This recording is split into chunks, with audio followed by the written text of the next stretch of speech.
এই হাজি আলির ভিতরে ঢুকেছি। আপনাদেরকে সবাই সব দেখেছি, হাজি আলির ভিতরটা কেউ কোনোদিন দেখায় না। আমি দেখাচ্ছি আপনাদেরকে এই ভিডিওতে। আল্লাহ পাকের বড় বড় শুকরিয়া। হাজি আলি এটা খুব সুন্দর একটা জায়গা ছিল।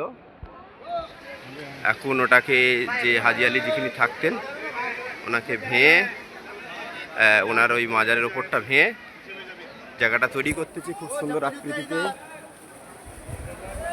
এই আসে, এই এটা দেখতে পাবেন সবসময় পানি ফোকরা উঠতেছে, মাশাআল্লাহ খুব সুন্দর লাগছে, কত সুন্দর লাগছে।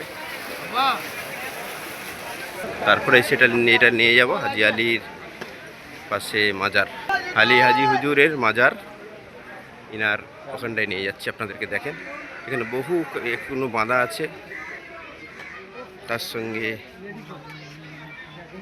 এই হুজুর পাখির মাজার, হাজি আলি হুজুরের মাজার। তার পাশে দেখতে পাচ্ছেন উজু করার জায়গা, যেটা তৈরি হয়েছে, আপাতত চালু হয়নি, আপাতত তৈরি করা হয়ে গেছে জায়গাটা। এটা বসে বসে উজু করা যাবে ইনশাল্লাহ। আর এটা হচ্ছে মসজিদ, হাজি আলির পাশে যে মসজিদ, এটা মসজিদ থেকে বেরোচ্ছেন দেখতে পাচ্ছেন। এবং তার পাশে যে আরব নদীটা আপনাদেরকে দেখিয়ে দিচ্ছি, কত সুন্দর লাগছে মাশাআল্লাহ। এই আরব নদীতেই পাশেতেই হাজি আলি, এই হাজি আলি বিরাট একটা নদী, বিরাট একটা আরব সাগরের পাশেই এই হাজি আলি হুজুরের মাজার। এখানে ইতিহাস আছে, উনি হজরে আস্তে আস্তে উনি মারা গিয়েছিলেন, এখান থেকেই আজগবি মাজার হয়ে উঠেছিল। এই সমুদ্রের মাঝেতেই, এখানেই আজ পর্যন্ত মাজার হয়ে রয়েছে। আজ পর্যন্ত কোনো চারিদিকে ডুবে যায়, ধসে যায়, কিন্তু আজ পর্যন্ত এই হুজুরের মাজার এখনো জিন্দা আছে, হুজুরের মাজার দেখতে পাচ্ছেন। আর পাশ থেকে, হাজি আলির পাশ থেকে তাকালে পারে মনে হবে যেন দুবাই, খুব সুন্দর জায়গা, মনে হচ্ছে যেন দুবাই ঘুরতে চলে এসেছে। বড় বড় বিল্ডিং, খুব সুন্দর লাগছে। আরবের যে ব্লু নদী, সেই নদী ভিতরটা।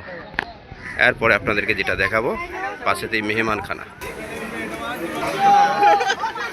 আপনাদেরকে যেটা দেখাবো। তারপরে মেহমানখানা, এখানে এসে কোথায় থাকবেন না থাকবেন, যদি পা ক্লান্ত হয়ে যায় বা আপনি ক্লান্ত হয়ে যান, তাহলে আপনাকে একটু বসে তো রেস্ট দিতেই হবে। সেই জায়গাটা, এই জায়গাটা পাশেতেই। একদিকে যেমন হাজি আলি হুজুরের মাজার এটা, আর তার পাশেতেই এই হচ্ছে মেহমানখানা। এবারে মেহমানখানা, এখানে বিভিন্ন সব মেহমানরা বসে থাকে ইনশাল্লাহ, কত সুন্দর লাগছে। মেহমানরা বসে আছে কি সুন্দর। এখানে পাশেই মেহমানখানা আছে, এবং আমার ভাইয়েরা ওখানেই দাঁড়িয়ে আছে, এখানে সব ভাইয়েরা আমার। তার সঙ্গে সঙ্গে এখানে আমি এলাম, এই যে আরব নদী, আরব সমুদ্রের পাশেই এই মাজার। এই মাজার ভিতরে মাজারটা আপনাদেরকে দেখিয়েছি।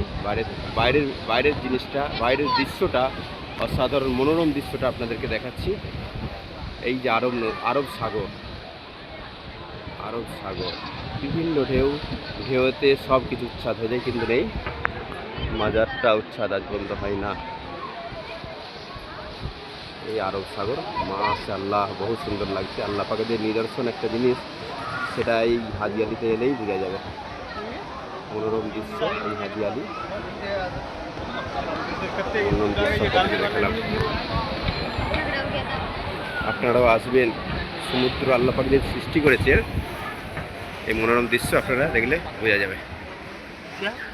নিচে এটা ধরো না, ভিডিও হচ্ছে, আমার মুখটা একটু দেখিয়ে দিন ইনশাআল্লাহ। আপনাদের কাছে আমি এসেছিলাম, এই যে আরব সাগর, আর এই ভিডিও তুলে শেষে আপনাদেরকে পোস্ট করার জন্য এটা করলাম। আপনারা ইনশাআল্লাহ আসবেন, দৃশ্য সৌন্দর্য দেখবেন এবং সকলে পাশে থাকবেন ইনশাআল্লাহ। আমার মায়েরা রয়েছে, আমরাও রয়েছি, আপনাদেরকে ভিডিও পাঠিয়ে দিচ্ছি। আপনারা সকলে দেখে এই হাজি আলিতে এসে উপভোগ করতে, আল্লাহ পাকের নিদর্শন ও সৃষ্টিটা কত সুন্দর, এখানে এসে বুঝতে পারবেন। আমার তৌফিকুল্লাহ বিন।